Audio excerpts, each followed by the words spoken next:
Hello, everyone. Today's panel on the Migrating Food Pot, Palestinian and Israeli cuisine in Europe and the United States is brought to you by the Van Jerusalem Institute. My name is Shai Lavi, and I'm the director of the Institute. Since many of you may not be familiar with the Van Jerusalem Institute, allow me to say a few words about who we are. Founded over 60 years ago and located adjacent to the President's Mansion in Jerusalem, the Van Jerusalem Institute is committed to finding the world which we inhabit. The conceptual categories, the political dispositions, and the social theories that assist us in deciphering our world today are, at times, antiquated. They perpetuate existing thought patterns and often lead to political deadlocks and intellectual dead ends. Specifically, the traditional distinctions between left and right, neoliberalism and social democracy, religion and secularism, East and West, are not always helpful in assisting us to orient ourselves in a changing reality.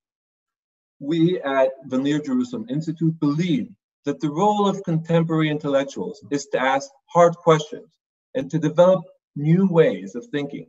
We believe that the best way to confront the current challenges facing the values and the institutions that we cherish, for example, democracy, freedom, peace, and social justice, is not to repeat old formulations, but to constantly think new ways of addressing them and communicating them.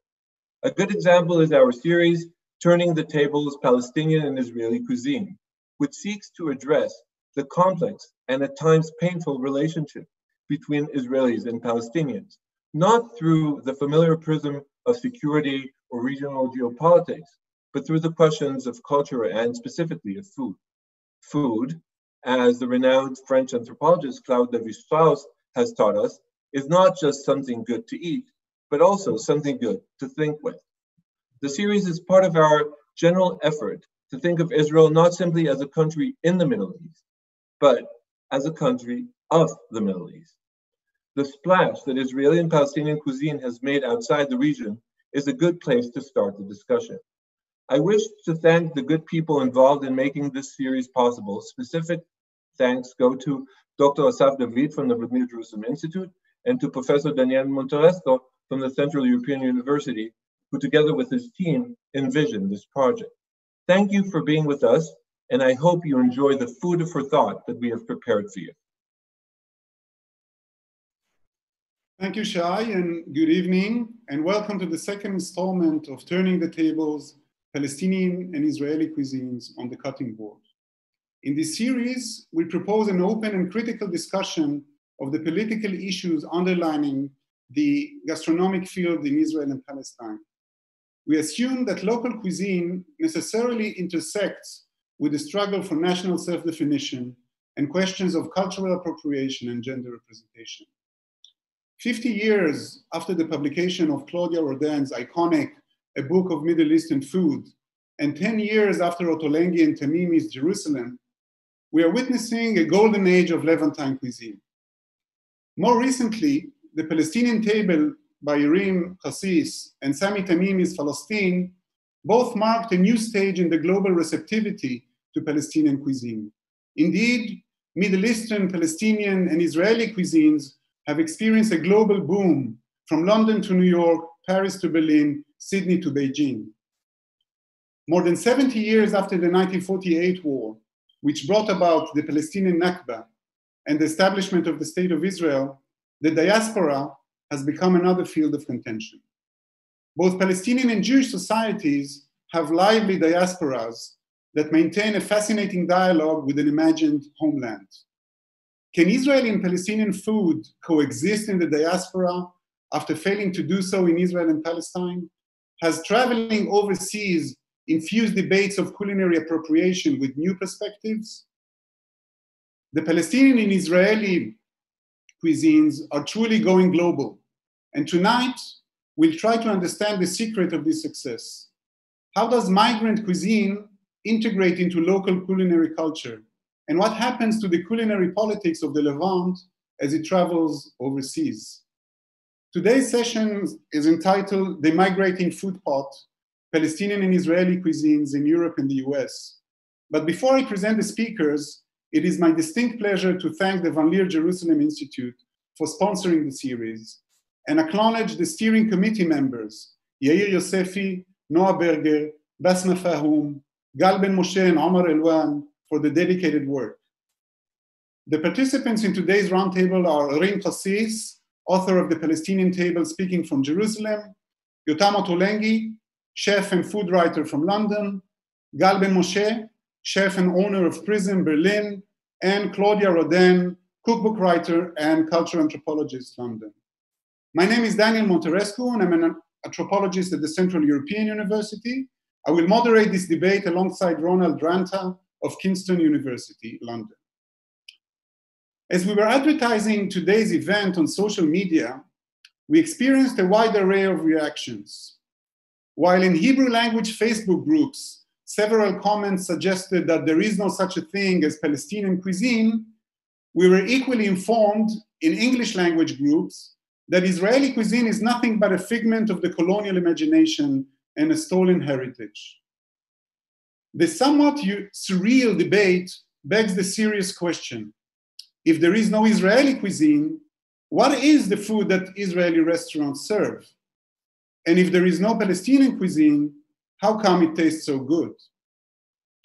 We have about an hour for 2 rounds of discussion and a brief Q&A session. The audience is welcome to pose their questions to the panelists in the comments section. The first round will address the success story of Palestinian and Israeli cuisine, and the second round will shed light on the transnational struggle over culinary appropriation. Claudia, from your perspective of writing about Middle Eastern food for more than 5 decades, what do you make of the recent success of this cuisine globally, be it Israeli, Palestinian, Lebanese, Levantine, or otherwise? How would you describe this evolution of the food scene from the late 60s, when your book first came out? Yes, well, of course, it's a huge cause for celebration. When my book of Middle Eastern food first came out 52 years ago, people asked, is it sheep's eyes and testicles? When it came out in Hebrew, my Israeli publishers said they didn't think it would sell because the food of Oriental Jews was not appreciated. I found out only recently that they had changed the title of the book to Mediterranean Food. Nor was Ashkenazi food appreciated at the time. The diaspora and its food was then something to be forgotten and left behind. Ashkenazi food smelt of persecution. Mizrahi and Sephardi foods were seen as low-class, poor food from backward cultures. Eastern European food was considered Jewish. The food of all those who were not Ashkenazi was labeled ethnic. The local street food, such as falafel, hummus, and babaganoush, was considered Israeli. The only food identified as purely and only Israeli was turkey schnitzel. Food at that time was a matter of embarrassment in Israel. It was not something to talk about. It was something to joke about. When I told people I was researching a book of Jewish food, they said things like, please don't write anything bad. Visitors always complained about the food and only praised Arab restaurants, many of which were kiosks at the back of petrol stations. So it's been amazing then, and a huge cause for celebration to see Middle Eastern, Israeli, and Palestinian cuisine become fashionable and popular all around the world. In Britain, their dishes featured constantly in magazines. They appear on modern British menus in restaurants and pubs. Home cooks make tagines and pilafs, use couscous and bulgur. They know all about tahini, zahta, sumac, pomegranate molasses, harissa, preserved lemons, and they put them in everything. The same has happened in America and in many Western countries. It has also in places like Mumbai, where I went, I found certainly Israeli and Middle Eastern cuisine. Well, according to a poll, hummus is to be found in the fridges of 45% of the population in the UK. When my book first came out, there were jokes about we are supposed to eat hummus now. Humus is really a mulch. It is sort of rotten food and leaves that are put in the soil to rot and to be a fertilizer. Now, when I first came to Britain in the 50s, the only place where you could find Middle Eastern food was in Cypriot restaurants. Lebanese restaurants mushroomed all over the world, all over the Western world, during the Lebanese Civil War. Their standard menu of grills and mezze was born in Zahle, in the Bekaa Valley, where wine and arak are produced. It came to represent Arab food everywhere. Then Turkish restaurants opened, and their traditional menus of grills and mezze was born in the meyhanes, the old taverns of Istanbul. Moroccan, Persian, and other Middle Eastern restaurants followed with their standard menus. They are still among the most popular ethnic restaurants. The food is delicious, full of flavor and healthy. They are traditional and predictable. Their menus are set in stone. Wherever you go, the menu will be exactly the same. In London, the restaurant Moro was the first to offer an interpretation of traditional Middle Eastern dishes, together with their Spanish dishes. I was thrilled. Then Yotam Ottolenghi and Sami Tamimi developed in their restaurant their own personal Middle Eastern style, inspired by Sephardi and Mizrahi cooking, and by the Palestinian food they grew up with. They used the home cooking of old Jewish communities and Palestinian home cooking in the Jewish communities of the diaspora to create an innovative and delicious haute cuisine fit for a grand restaurant. Through their books, they fired food elites all around the world and created a fashion that changed the way people cook and eat. Other London Israeli restaurants, Honey & Co., Palomar, De La Mina, and others, enthrall with their own Israeli Middle Eastern cuisine. Of course, I did meet over the years chefs in Israel who were doing innovative, brilliant cuisine as well. Now, in the past few years, Palestinian food writers and chefs have captivated the food world. 20 years ago, I spoke at the launch of the first Palestinian cookbook by Christian Nasser Dabdoub at Al-Saki Book. The PLO representative was also speaking there after me. It was a very moving occasion. Now, the book was recipes collected from mums at a school in Bethlehem. There are several now wonderful cookbooks, among them Leila El-Haddad and Maggie Schmidt. I also was in conversation with them at the Frankfurt Book Fair and got to know them and their book very well.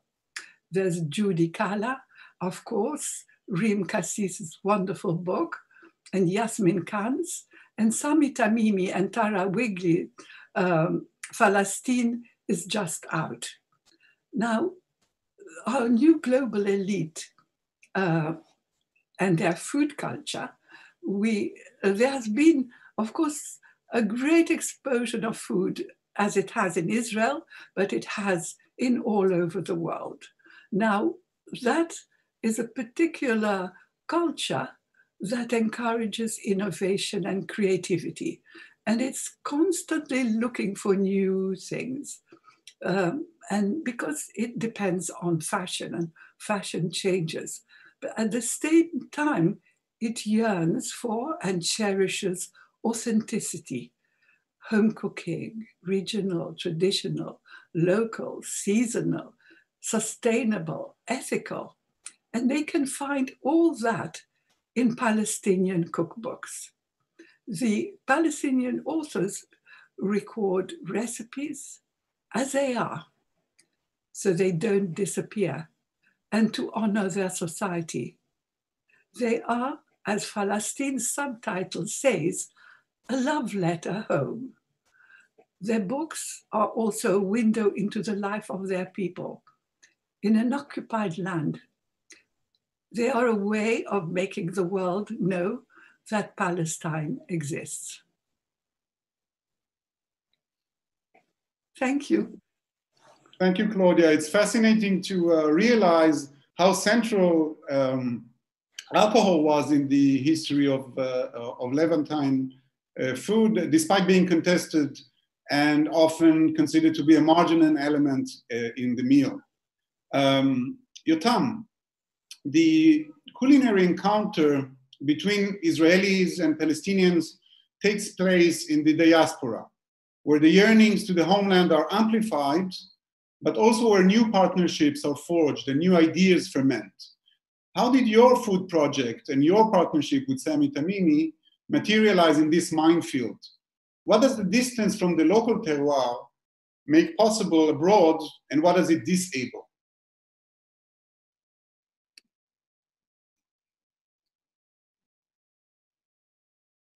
Please unmute you, sir. Sorry. Thank you, Daniel.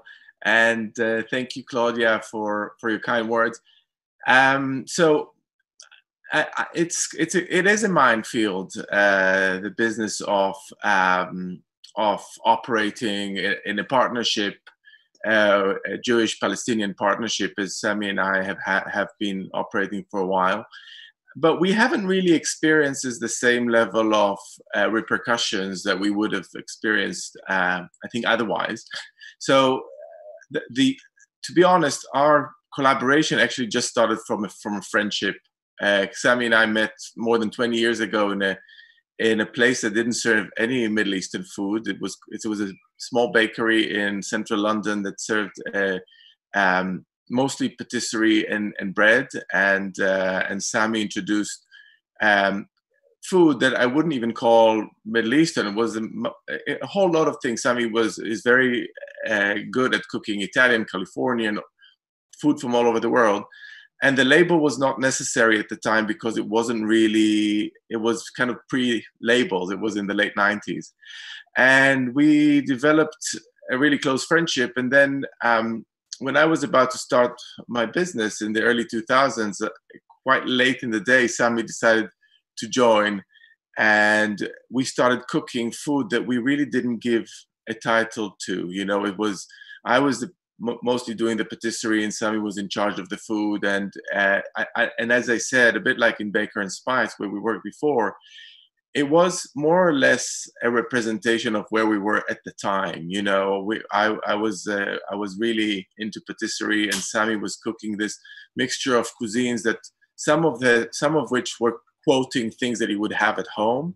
You know, there were some stuffed vegetables, but there were also things that I would call, you know, were like a caponata style Southern Italian dishes, you know, mixing savory and sweet, which you don't really find so often in Palestinian cooking. You know, there was a whole mixture of things. And I think our relationship really became much more apparently politicized, or at least observed, when the book Jerusalem came out. And that was it's about 8 years ago. And excuse me for the noise. There's a train going over my head now. This is where the test kitchen is, so that might be a bit noisy at times. But going back to that story, and I remember when the book came out, And Sami told his story and I told my story, which had a lot of parallels, but also lots of differences. But we've developed the same kind of sensitivities and sensibilities because we grew up in the same place. That's where all of a sudden the political thing came about. And this is where I started to understand that the kind of collaboration that we've had over the last couple of decades probably wouldn't have worked if we were in Israel/Palestine, because we would have reminded on a daily basis how unusual this is, how complicated this is. You know, when rockets fly out of Gaza, or when Israeli airplanes bomb Gaza, these things are put to the test on a regular basis, and we just didn't really have to deal with all that to such an extent over the years. So in a way, it was really much easier to collaborate in a way that we collaborated. But I don't think we've actually put ourselves on the line as maybe other people have done, because we were kind of very much on the sidelines. So the political aspect of this collaboration was not so much in the spotlight. And I think, again, when Jerusalem came out, that's when we started thinking much more deeply. I remember also a conversation with Laila El-Haddad and Maggie Schmidt of the Gaza Cookbook, with Bon Appetit, when the Gaza Cookbook came out. And Laila said to us, it's a great thing you did, but you really didn't really take a strong political stance. That you were telling private stories, but you didn't really dive into the political to the degree that you should have. And this will maybe talk about more later in the second part of the conversation, when we talk about culinary appropriation or cultural appropriation. But I have to say that either out of naivety or maybe ducking the problems, I didn't really think there was a problem telling stories in a kind of a non-political context most of the time, because we haven't really felt the pressure beforehand. We were literally just operating in this vacuum.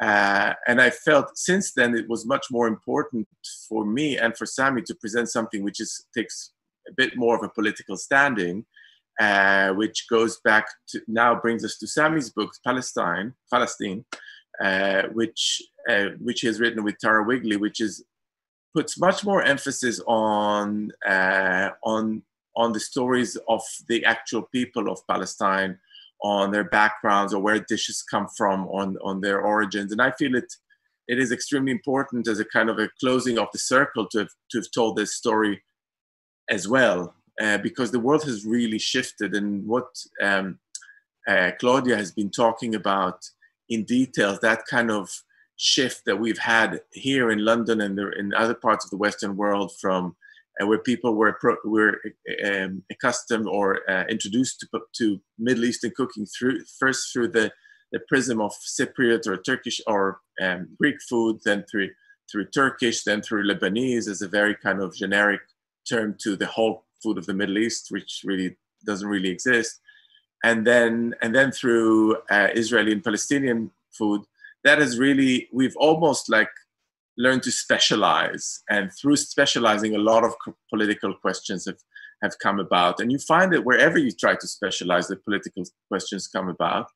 But here, these are burning questions, because this is a very living conflict. It's not just about whether this is from Umbria or Calabria, these kind of questions that you can find across other cuisine. This is actually a very, very live debate that is happening. So, just answering your question, and just summing it all up, I think the distance really allowed us to keep a distance for a very long time. But I think the conversations that have happened on social media, in the press, and I have to commend Reem Kassis for an incredible article that she's written in the Washington Post a few months ago, that really covers the whole complexity of how you operate, how you present Palestinian food in the sense after the Israeli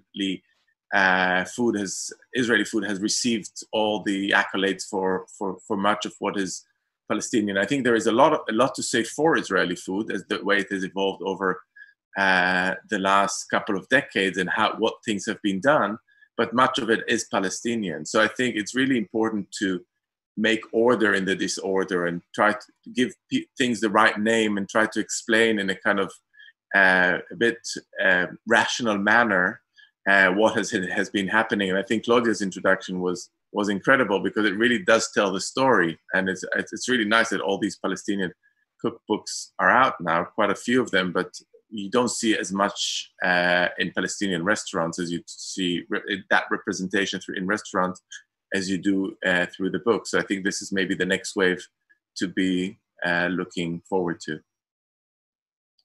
Thank you, Yotam. I think that if indeed the personal is political, one of the privileges of living abroad is that you can tell a political story through the personal story, which is something that is, I think, much harder when you actually live in Israel and Palestine. The next question is to Reen. Your book has provided, I think, unprecedented visibility to the reclaiming of Palestinian culinary heritage. How do you see the reception of Palestinian cuisine change over the years from stigmatization to the current growing popularity and legitimacy? Thanks, Daniel. So I guess when you're talking about its growing popularity and legitimacy, it's implied in the question, its perception abroad. And there, I always liken it to two sides of the same coin, or a supply-demand story across the board with Middle Eastern food. So before Claudia's book came out in 1968, very few people cared about Middle Eastern food or knew what it was. You would go into a supermarket and you wouldn't even find eggplants and chickpeas. And then slowly, I guess people started to learn more about the cuisine, to find interest in it. And that's where the demand side comes in. You want to learn more about the cuisine of the Middle East. And you start to see the nuances in it. You start to see, oh, Middle Eastern food is not just Middle Eastern. There's countries within the region and their cuisine is unique. And we want to learn more about it. And that helps explain part of the equation of why Palestinian food started to rise in popularity. You simply have people who are more interested in the niche cuisines of the Middle East. But then you go to the supply side of the story, which is the people like me and all the other Palestinian authors who are writing cookbooks, and you think, why is it suddenly that now everyone is writing it? And I think it comes down to this feeling of, because of the conflict that we're in, Palestinians have long had this perception of anything that we do, especially if we are the ones who have been lucky enough to go abroad out of choice rather than circumstance, then it has to serve our cause. It has to address the conflict. It has to be political. And I think only recently have we started to see that food is very much a way in which to, and I use this term very figuratively, but to fight our battle. Food is just as important as any other endeavor that you can undertake to share our story with the world. And I think that's where you get to the issue of, well, do you address the politics in these books or not? And my book did not address it head on. In fact, the word Israel is not even in my book once. This was not intentional. It just so happened at the end of the day that that's how it came out. And I've actually been criticized for this. You know, why do you not address the politics head on? And I think in the end, it turned out to be a good decision because there are many ways to get to your ultimate cause at the end. And if what I was interested in was sharing the Palestinian narrative with the world, I wanted people to recognize that there is such a thing as Palestinian cuisine, that many dishes that they are labeling as Israeli are not necessarily just Israeli. They're actually dishes that either Israelis have learned from Palestinians, they're dishes that are enjoyed by Lebanese and Syrians, etc. But in addition, I think sometimes, and Yotam referred to this, not addressing the politics head on can make it a little bit more disarming and make people more willing to hear your story. So part of the stigma I think you're addressing is that when people think Palestine, they think war, they think conflict, and you are so tired of hearing these things, you just shut down and you no longer want to listen. But suddenly you come across something and it's not entirely political and it's fascinating. It's a story of someone who, just like you, is a mother, is a sister, is a daughter. It has a history, has fascinating anecdotes, and you want to learn more. And I've seen from personal experience where, you know, I have very good friends who are Israeli chefs to whom, prior to meeting me, to learning about our cuisine, the word Palestine and Palestinian was very threatening. And as a result of getting to know our history or my story on a personal level, it's suddenly less scary to address the issue itself. So I think if you look at the rise of Palestinian cuisine abroad, it was those two issues. On the one hand, people finding more interest in the cuisines of the Middle East, and then also Palestinians themselves recognizing that there is much that food can do and serve for a purpose outside of a purely political realm. Thank you, Rim. Yeah, I think much of the work is reclaiming the legitimacy of the word and turning Palestine into a place rather than just a symbol of enmity. Gal, you have a radical interpretation of terroir, one that gains from the physical distance between Berlin and the Levant. How does this geographic and critical distance allow you to frame your culinary project in ways that are not possible in Israel or Palestine? And what is the place of fine dining in the remaking of regional cuisine? For me, I would like to consider myself almost privileged that I get to basically disconnect myself from the geographical proximity. And I basically get to express myself in a more free way, that I don't have the political game to the same way that Yotam said, that being distant from the conflict allows you to basically not address the conflict. I like to think of what I'm doing as a more, as a terroir thing. So I'm bringing the region in the sense of the ingredients, the produce, the producers, the unique stuff that we have in the Levant, and I'd like to look at it more in the sense of a land and not in a country, not on borders, but of people and earth to European fine dining.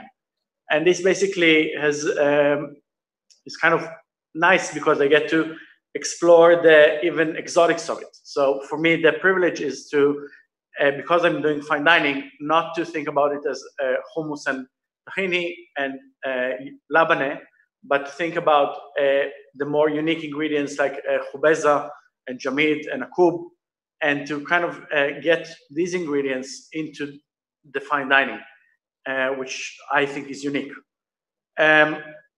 What I'm trying to do is basically bring this awareness to this culture in a more global sense. I think fine dining has always represented a sort of a lighthouse.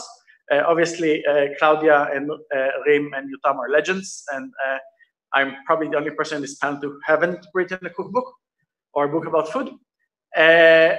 But I think that the idea is that I can allow myself to say, I'm not doing Israeli food, I'm not doing Palestinian food, I'm doing something that is new and unique and might be able to define new ways to use these ingredients, basically distancing myself from that. I think that calling my food Israeli, which is something that happens from time to time and annoys me to a great extent, and I'm trying to avoid quite vocally and clarifying probably every interview ever done with me, is that I'm 4,000 kilometers away. There is so much pretentiousness in me claiming to do Israeli food, or somebody claiming I'm doing Israeli food. I'm trying to create something that is unique, different, new. And if by any chance I do get the chance to be inspired by something, I find myself inspired more by the Lebanese or Palestinian cuisine, because these are the kitchen.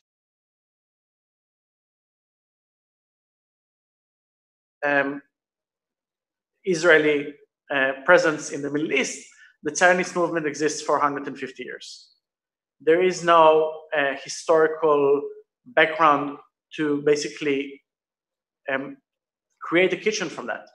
There is no, in Israeli kitchen, there is no food made from wild chicory. There is no food made from akub. We don't try to celebrate the earth. We're trying to avoid it. We are too busy connecting to our immigrant background rather than accepting the land where we are right now. And I think this is kind of this absurd that you have on one side Palestinians, which we are trying to, in a way, cancel their culture, but they are connected to the Zatar, and they're connected to the Akub, and they're connected to the Khubeza.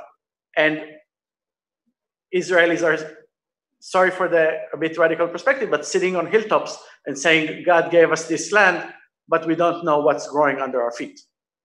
And I think being 4,000 kilometers away allows me to do this without answering that question and without having that label, which I would very much not like to have.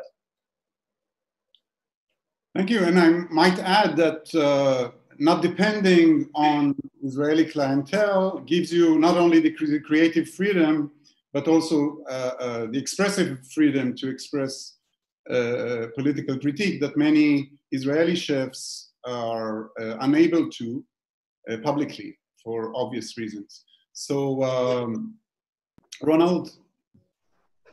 I think this last point made by Gal is actually a good introduction to the second round of questions, which will be a lot more into the political and issues of cultural appropriation. Let me start, Claudia, by asking you, someone who's written a lot about Middle Eastern food over the years, can we talk about something such as an Israeli cuisine or Israeli food culture, or do we always have to refer to it in the context of the foods of the region? If you just unmute yourself.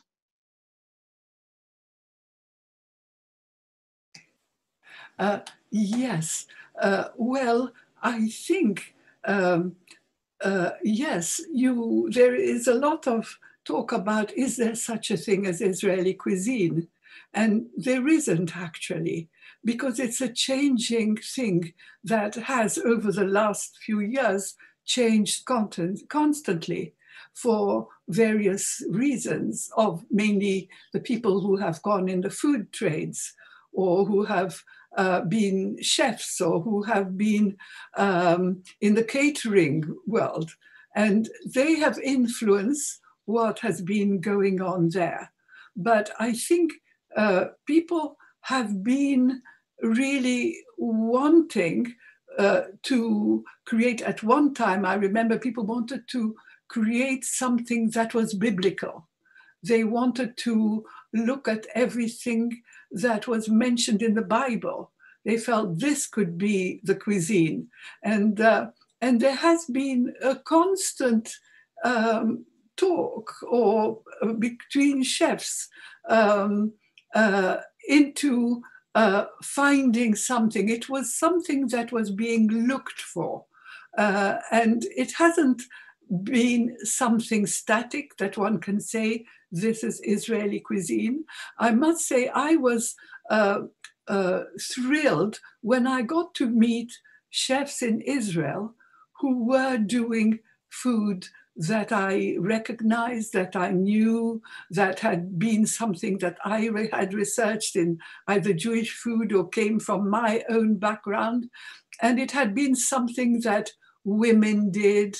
They did a Sabbath dish that wasn't all that good, but they did it forever. And then this chef, for instance, Ezra Kedem, who came to London once, and I got a phone call saying, I'd like you to come and taste some food I've just made. He was at somebody's house, and he made a farik with chicken. And you know, it was a Jewish Egyptian Sabbath dish, but it was fabulous. And I got this incredible thrill of tasting that. He also did goose liver, and with the goose liver, he did a relish from Morocco, a sweet relish, and something from Iraq, also like a jam. And I just thought, well, he did it, and it was marvelous.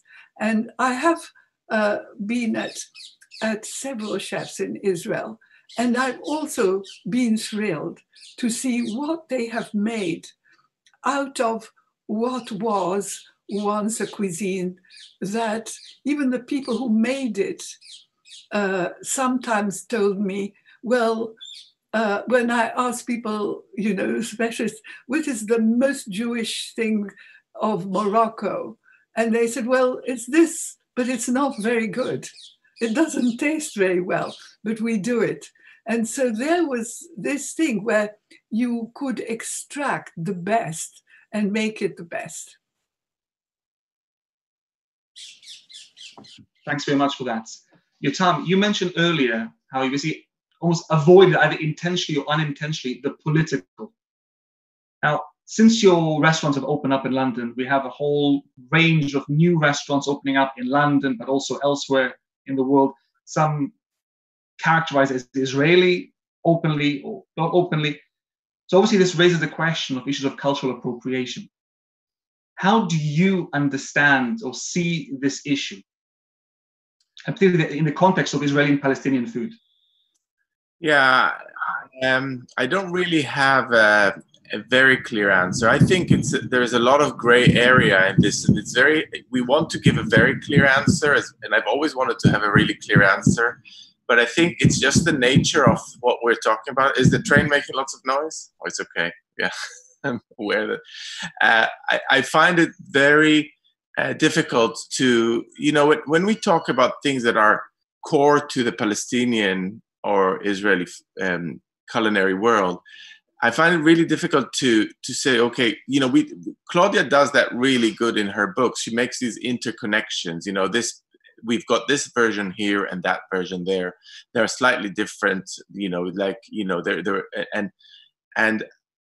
I find that conversations about cultural appropriation seem to be very one-sided. Either, you describe someone taking someone else's cuisine and taking it over and appropriating them and selling it off as their own, or it's the other way around. I protect my rights to own this particular food. I just don't think it's ever as black as white as that. I think very often the people who get to tell the story are the ones that score the points.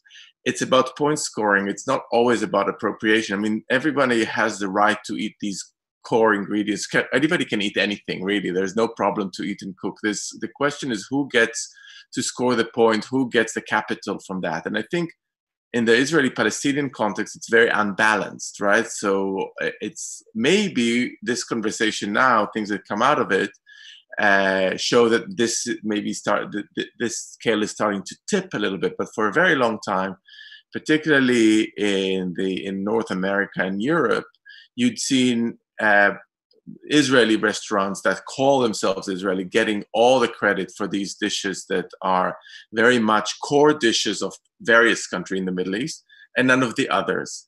And I think this is really how we should look at it in terms of who gets credit and who earns credit for these kind of things. I think what Gal was saying, I choose to operate with the ingredients with a certain heritage, but don't call it by its name or not give it a title, is definitely an option. And I have to say, probably I do the same.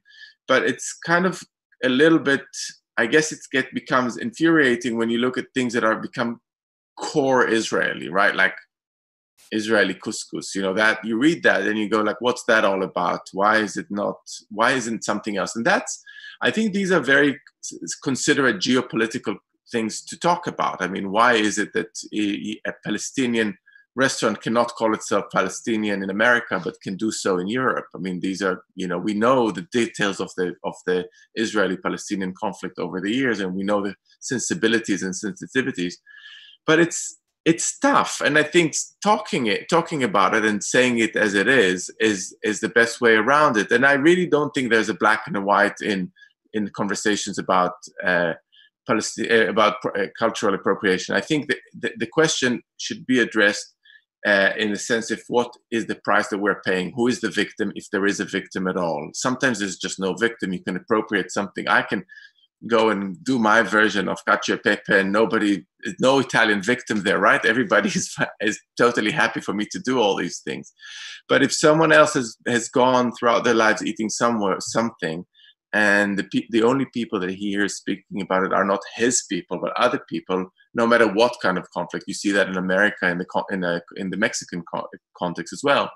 That's a problem. It's a problem that you're addressing without taking anyone's right, which is really important for me as well, to do what they're doing. For Israelis to cook with hummus, with tahina, with the things that we know and love is not a problem. And to call it New Israeli Cuisine also is not a problem. And I kind of think that there is something that emerging as Israeli food. It's very nascent. It's kind of the beginning of something. And we haven't had enough time to define it, but it's absolutely fine. We just need to be super sensitive about who gets to collect the points, who gets recognition, and what is the story that we're telling around all this. Thanks very much for that, Yotam. I mean, on this issue of victimhood and who gets to decide these things, Reem, you wrote a very critical article in the Washington Post a few months ago. What is your take on this relationship between Israeli and Palestinian food and the question of cultural appropriation? And what do you think this issue means for those like yourself who want to promote or preserve, if you want, Palestinian food and heritage? So, like Yotam mentioned, the issue of culinary appropriation, I think, is not even properly understood by a lot of people who are arguing about it. You know, in the US, you have people criticizing white chefs because they're cooking Thai food or Mexican food, even though their restaurants are called Thai or Mexican.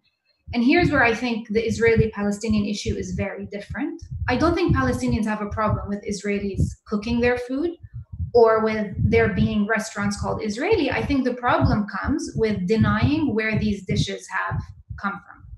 You know, why is it that if you go to an Israeli restaurant, there's no problem calling a salad Tunisian salad or a sandwich Iraqi sabih or a Moroccan tagine, but suddenly you have ma'louba, you don't want to call it Palestinian.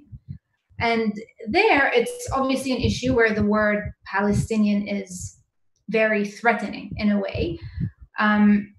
But also, it's very important to understand that there is a difference between culinary diffusion and cultural appropriation. And I've just spent the last 2 years researching the history of food in the region for my upcoming cookbook. And I don't think you can call any cuisine in the world authentic, unless by authentic, you know, if you mean something that is void of any kind of external impact or influence on it, authentic cuisines don't exist. I mean, diffusion and culinary fusion are the history of cuisine across the world. I think what's important is you want to give credit where credit is due.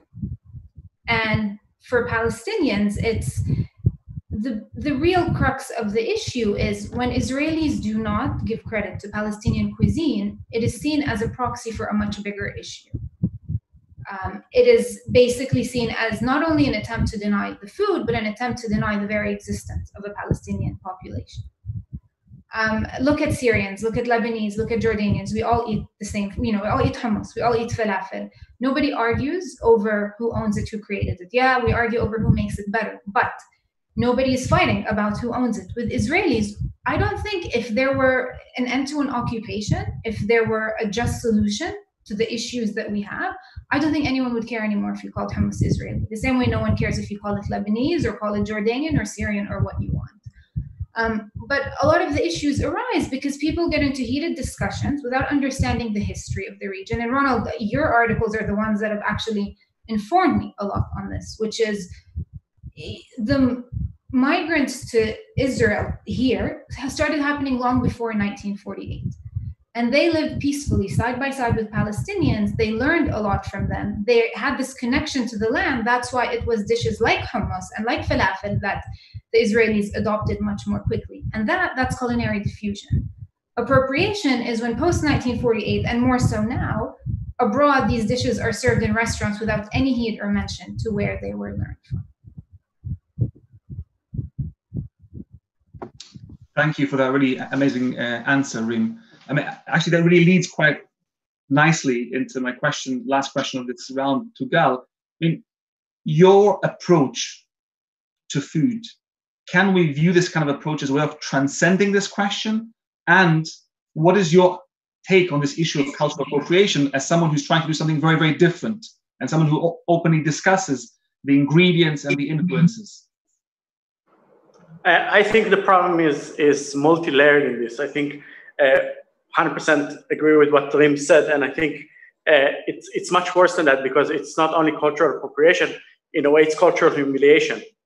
We talked about it in the first meeting with the idea of za'atar and akub being protected, not in order to defend the plant, but in order to prevent the population who actually consumes it as food from accessing it. And I give the example of the Israeli couscous that Yotam gave. We live in the Zionist narrative that basically Israeli couscous is this Ben Gurion rice, this first Israeli initiative. We copied maftul. Like, let's not like call it different names. We have literally copied one of the basics of the Palestinian food and decided we're going to market it as some great Israeli invention. We're not doing it because we're part of it. We're doing it because it's part of the occupation. It's part of basically saying we're canceling a culture.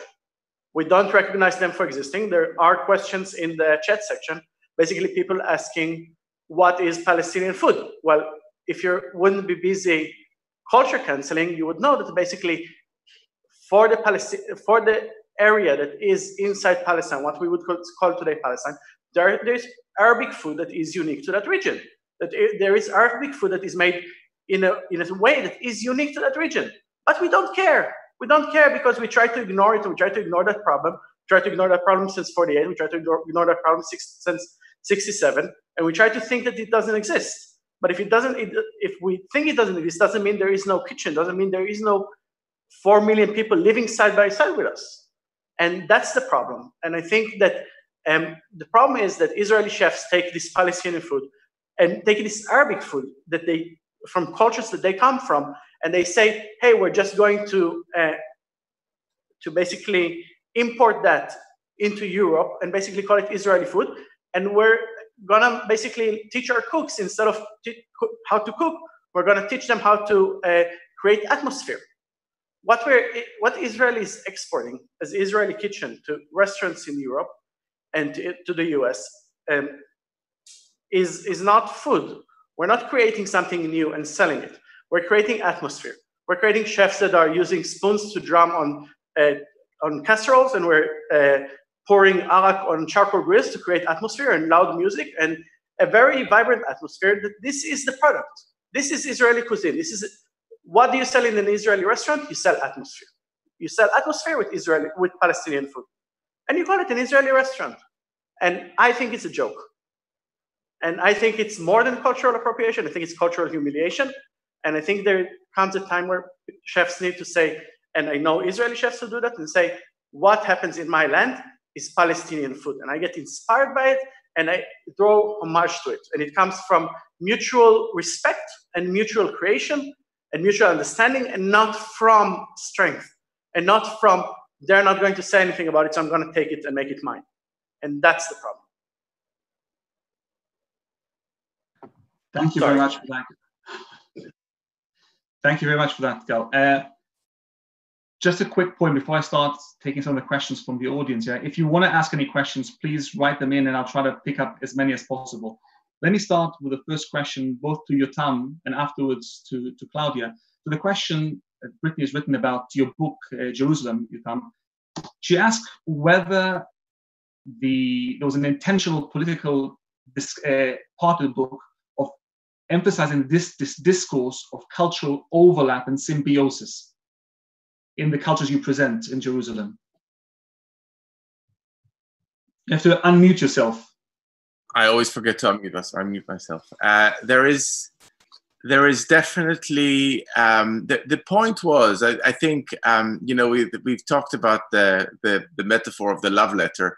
I think because both Sami and we were quite reluctant to write this cookbook originally, I have to say, because we were both very happy to escape Jerusalem, you know, and live in Europe. You know, it was a point where, you know, I think for many people who grew up in Jerusalem, Jerusalem weighs quite heavy on your shoulders. You know, it's a tricky place to grow up in. There's kind of these layers and layers of history that are quite difficult to deal with, whether you are Israeli or Palestinian. So we were quite happy to see the back of it for many years. And it was only one of our colleagues that said, why don't you write a book about Jerusalem, that kind of almost forced us to do it. And we sat down one day and we just talked about like some memories of Jerusalem, you know, going to buy pitzuchim, which is, you know, like nuts in one place, and going to have certain grilled meats in another, and the hummus in this place and that, and then cooking at home.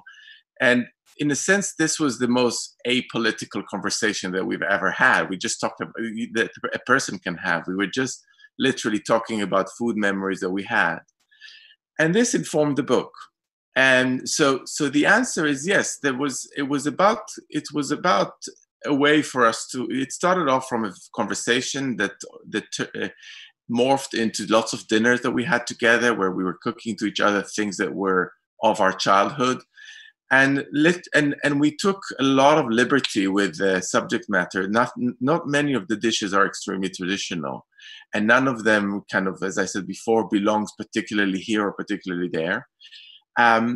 But, you know, it was a fun thing, and it was about really just showing how this friendship evolved and how our palates evolved. You know, like when I did my mom's stuffed peppers, we know there's some meat and some rice, and it's a mishmash of some kind of food from Jews from Bulgaria and some Palestinian cooking and this and that, and we turned it into something else. We didn't think there was a kind of a political stand, because I guess at that time when we were writing it, there wasn't. It was really a very personal thing, and the overlaps were important because we wanted to tell both our stories. And just one little anecdote, you know, when an Israeli publisher wanted to, Jerusalem was never translated either to Arabic or to Hebrew, and there were a few conversations that ended up in dead ends. And one of the reasons was that the publisher wanted to kosherize the book. That was one, which was kind of weird, but you know, we couldn't.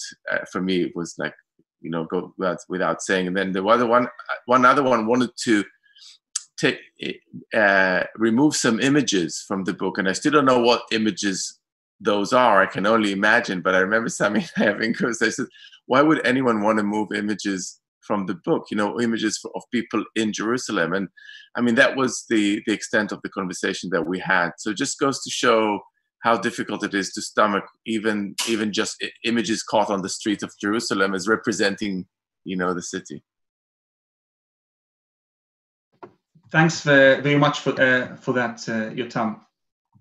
Claudia, if I can ask you on this issue of cultural symbiosis and exchanges, can we really discuss distinctive Israeli, Palestinian, Lebanese, Syrian cuisines, or whether the cuisines of the region really are about symbiosis, I mean, of a long historical period of cultural exchanges and symbiosis?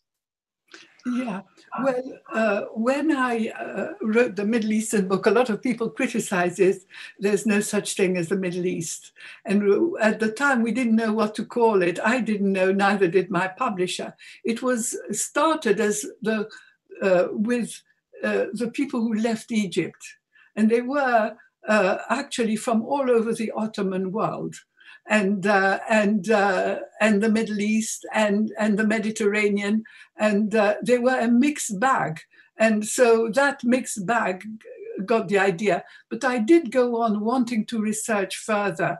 What do the Persians eat in Persia? What in Iran? What do they eat? But what is the truth is that all this area has histories of incestuous history. They shared a history. They had the same empires. They had the same occupiers. They had the movements of populations. So all kinds of things happened in this area, which is broadly the Middle East. And so a lot of things appear here and there. In Egypt, we also had hummus and falafel.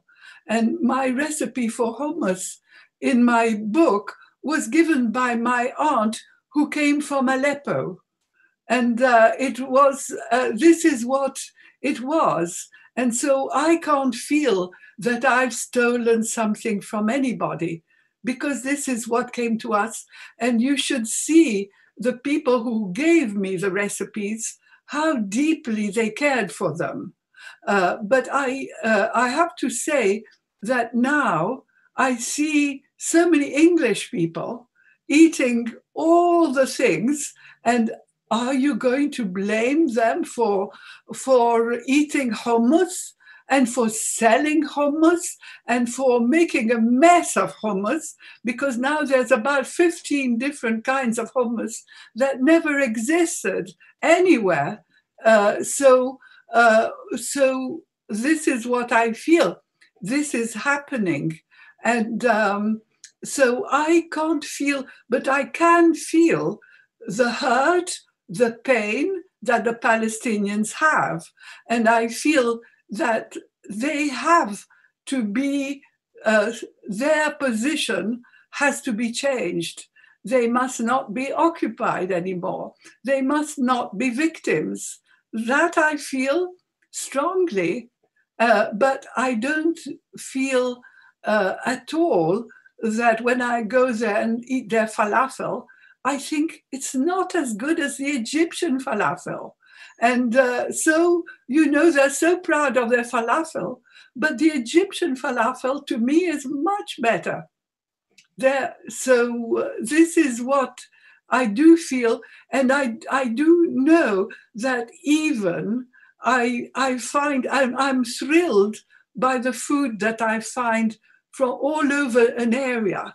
For instance, I found a quince and an apple stuffed with minced meat, pine nuts, and onions in Konya. And then I knew it was Iranian, it was Persian, and it came with the Seljuks, and it came with the Sufi mystic, what is his name? The poet, who was a Sufi, and he established himself in Konya. But when I find it in Catalonia, I just thought, the thrill. And then you go and you see what happened, and where did, you can make like a puzzle of every little bit of food, and you can see where great movements of occupiers and colonials and empires, where they've been. And you can even pinpoint sometimes a town where something's happened and the food is there. Of course, now we are a big mishmash. Our global cuisine. So I don't know whether it will be able to be. That's why it's wonderful when people like Reem and others are trying to preserve what was true and real of a place. It's worth preserving. But then if other things are happening, that's fine too. Thanks very much for that, Claudia. Actually leads me quite nicely to another point here. This is going to Reem. There's one comment which is very critical about what is Palestinian food. And I think I'm sure you've experienced this before.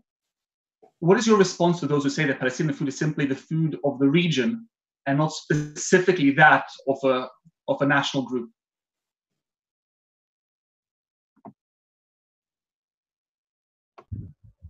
Yeah, unmute yourself. Yeah.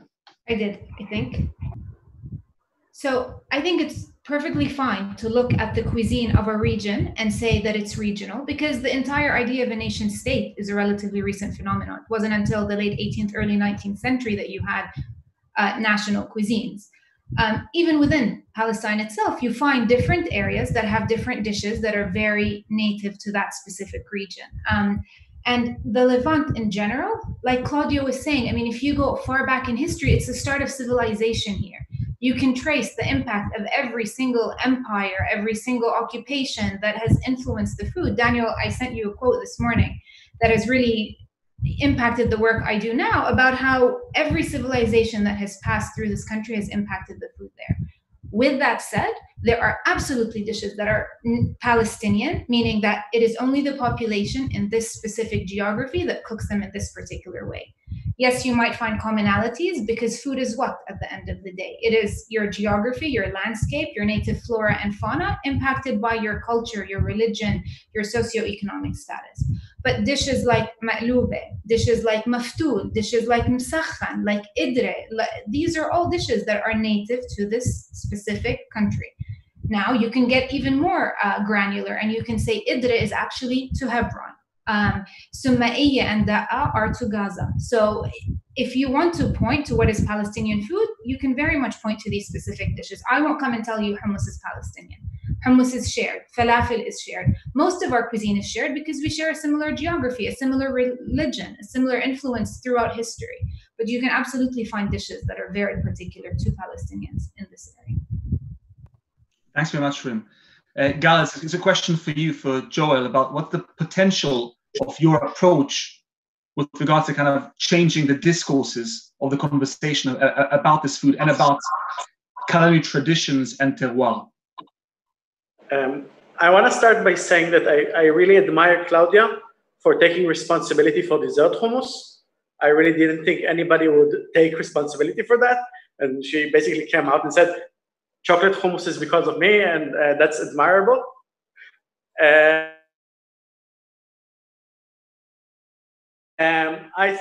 think that it basically the sky's the limit. I think that I would like that the seeds of the ideas that I'm planting here would somehow inspire generations of Israeli cooks to look beyond what their grandmother cooked and beyond what their Palestinian neighbors cooked, to take the ingredients that they have in their arsenal, to have what they can cook with and create something new. And that's what's important. And I think being able to inspire a new generation, a new Israeli cuisine, because I can't do that from 4,000 kilometers away, would be a good start. Have an envelope, push it, break it, start a new envelope. And for me, it's just the sky's the limit. I'd like to create something new and push forward with it as much as I can. On this point of creating something new, I mean, one of the comments in a section by Ilana is that we're not recognizing enough the role played by Jewish food in what we now refer to as Israeli food. I mean, Claudia, maybe you want to say a few words to that point about the importance of Jewish food to what we now think of as Israeli or regional cuisine. Sorry, did you ask me? Yes. Oh, the importance of Jewish food. Yes, well, I can see when I started researching the food, everybody I talked to said there is no such thing. It's just a food of where people where Jews had been for quite a long time in a place. And it went on, but I was actually asked by a publisher to write the book. And at first I said there's no such thing. But then I became obsessed in finding dishes. And I went on for 16 years while I was working also on other things, because it was difficult to find Jews. They weren't in their old homelands, even if I went there. But yes, and now there is a big fashion. After my book came out, all the publishers wanted Jewish books. And people are so interested in Jewish food, especially in America. And every so often, after the book came out, I got requests from magazines saying, can you, every time there's a festival, can you give me a recipe for, what is, the potato and egg, what is it? The potato and egg. Sholet. Yeah. Sholet. No. That you deep fry, and it's for the, no.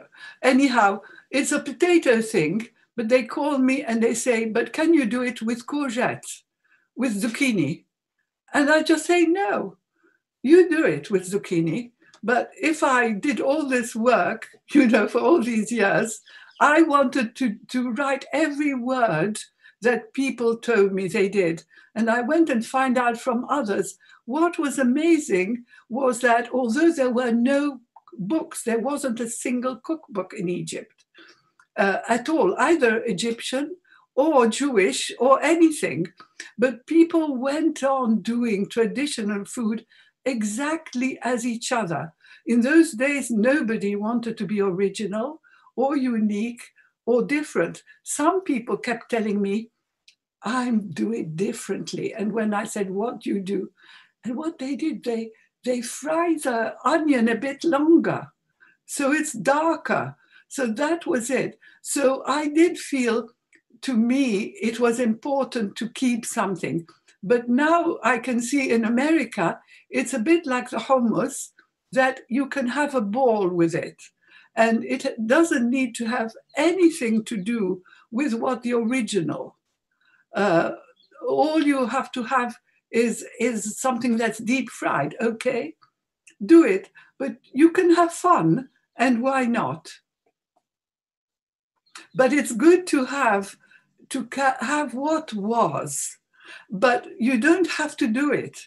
I remember going to see people in who were frummers. I don't know what you would call it in Flatbush or something, that were very, very religious. And I went to see them to get recipes from them. And when I came, I found the whole community waiting for me. And what they wanted was for me to get their book published by my publisher. And I said, oh, is it going to be heimische cooking, home cooking? No, we want to do Thai Japanese food. And this is Thai, Japanese, and Chinese. And I said, well, what about the other thing? And they said, well, we don't have to, everybody is inventing, doing the thing. Why shouldn't we? And then I said, but what do you do for Shabbat? For Shabbat, they stuck to the tradition. They were doing all exactly the same that everybody still did. And so there was a reason for certainly the holiday dishes, the Sabbath dishes, to be there. It's a way also of identity, just like the Palestinians have an identity, and the Jews sometimes, who are completely gone from Judaism, who would never enter a synagogue, they also feel happy eating something that they think is really Jewish. Okay, we have a moment just for one quick question. I'll ask both, I'll start with Reem afterwards, ask Yotam and Gal. There's a discussion of innovation and creativity and how you reconcile it with issues of authenticity and heritage. And I also know you want to make another comment, Reem, so if you want to start with you. Unmute. I was going to comment on the earlier question that is saying, what about the influence of all the Jewish traditions from different countries that have come into Israel? And it's absolutely true that you have Jews coming from all over the Arab world. And sometimes I find when you lump all of them into this Mizrahi category and you label all that cuisine Israeli, well, Claudia, I don't know if you would agree, but you're almost deleting all the traditions of those Jewish cultures that have come from all the other countries. So I think it's important to recognize, even in that case, where those traditions to Israeli cuisine are coming from. But back to your next question about where the food is innovating, I don't think these need to be mutually exclusive things. I think you can preserve your cuisine and you can carry on with your traditions. You can safeguard them in books. You can celebrate them like Claudia was saying on Shabbat. But you can also realize that in today's extremely quickly globalizing world, where you literally have access to other countries with the click of a button on your phone, it's perfectly fine to learn from other cultures, to adapt, to integrate. It's the entire history of our world. That's what we've been doing in the culinary world since the start of cooking. It's just we're doing it on a much faster pace now. But I think in order to maintain the integrity of the food, it's also good while we're doing this to at least pay mention or heed to where we are bringing these new traditions from or where we're learning them, just so that later on in time, when people look back, they also understand and they see, like Claudia was saying, how the pieces of the puzzle fit together. Okay. Briefly, Yotam, and afterwards, Gal, the question basically is the drive for innovation and creativity and how you reconcile it with the emphasis on authenticity and heritage, particularly with the undertones of brand names and different dishes. So if you want to start with that, Yotam, just briefly. Yeah, I don't think I can add that much to what Reem had said. I mean, she captured it all. I mean, I think these can live side by side. It's great to innovate, but it's also very important to preserve and to understand. And the work that Claudia has done over the years with her books in Spain and Italy and other parts of the world has been immensely important for, and many others, to preserve and to understand where things are. I think the one thing about innovation is that, we are because of the way technology has evolved so quickly over the last few years, I think we are on a race to innovate. And, as someone who does constantly, publish cookbooks and try out new ideas, I often think that the pace is too fast sometimes and only for the sake of innovation. And sometimes you come across something which is just simply good and simply delicious and doesn't need to be played with or interfered with. And you just see that all this is happening. And I'd have to agree that those hummus variations that we talk about constantly are just an objective disaster. I mean, there's nothing wrong with it morally. I can justify all the games you want to play in the world, but the taste is in the pudding, and you taste it and it's awful. So I think it's really important not to do it just for the sake of doing it, but only if it's got integrity and it's good and it makes sense. Well, on that point, there's a very interesting saying in Britain that often people don't cook fusion, they cook confusion. Gal, if you just want to briefly talk about this last point of innovation and authenticity. I'm privileged in this conversation to be surrounded by people who have gone through great lengths to sustain their heritage and their culture. And I'm in the business of insulting grandmothers and creating something new. So I'm free from these cables of tradition. We have other people to do that for us. Luckily, most of the grandmothers I'm insulting are Palestinians, so I don't get any feedback. But I think it's just about going. I think that innovation is the way of what I chose to do. I have huge respect, and probably what I would enjoy eating more is the more authentic food on my free time. Obviously, the proof is in the pudding that I don't touch hummus pudding. But yeah, I think everybody can agree on that this is just bad.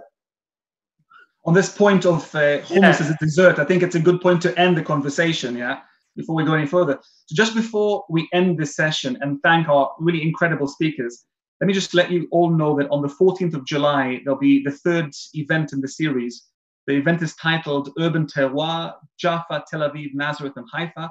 And it will deal with a number of issues. Among them, will focus on issues of authenticity, locality, and gentrification. So on that last point, let me please thank all of our panelists for your incredible contribution and the points you've made. And I hope everyone had a really interesting discussion, and hope we'll see you again in the next session on the 14th of July. Good evening.